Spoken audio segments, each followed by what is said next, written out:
À la politique, le Front National a choisi ce matin la ville de Guéret pour présenter sa tête de liste pour les futures élections régionales de décembre, ainsi que son candidat pour la Creuse. Oui, un choix qui n'est pas innocent puisqu'en Limousin, lors de la dernière consultation européenne, c'est en Creuse que le candidat du FN est arrivé en tête devant le PS et l'UMP. Carl Constable, Éric Proença.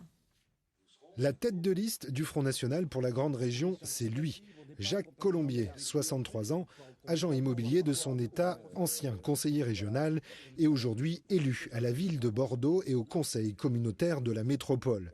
Une tête de liste qui espère bien faire sur les Creuses aussi bien que les 22% de Bernard Monod aux européennes et même monter jusqu'à 25% sur toute la grande région. Et pour cela, il présente un programme en 3 axes. Premièrement, une pause fiscale. Les régions ne doivent pas participer au ras-le-bol fiscal, à cette chape de plomb que subissent les Français. Deuxièmement, la formation professionnelle. Ça concerne nos jeunes, c'est l'emploi. Il faut qu'elle soit absolument la rediriger en adéquation sur la demande des entreprises, car c'est l'entreprise qui crée l'emploi. Troisièmement, sur l'agriculture. Nous défendrons l'identité régionale des zones rurales et des villes moyennes.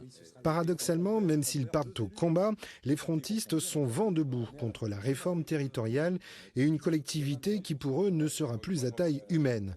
Avec seulement 4 représentants, le FN prédit une Creuse qui sera comme le petit poucet de la future collectivité. Il est évident que le nombre d'élus de la Creuse est très insuffisant par rapport au nombre d'élus total de la grande région. On sera sous-représenté, puisqu'on passera de 6 élus à 4. Et il faudra que les élus, quelle que soit leur tendance politique, arrivent à s'entendre pour la Creuse, pour trouver des projets, notamment au niveau des infrastructures routières, pour demander des subventions à la région. Il faudra se mettre d'accord sur ce sujet. Après la presse, les 2 têtes de liste ont retrouvé les militants et les 2 autres têtes de liste de Haute-Vienne et Corrèze. Les derniers sondages prédisent à l'extrême droite 27 élus sur les 183 sièges à pourvoir de la grande région Aquitaine, Limousin, Poitou-Charentes.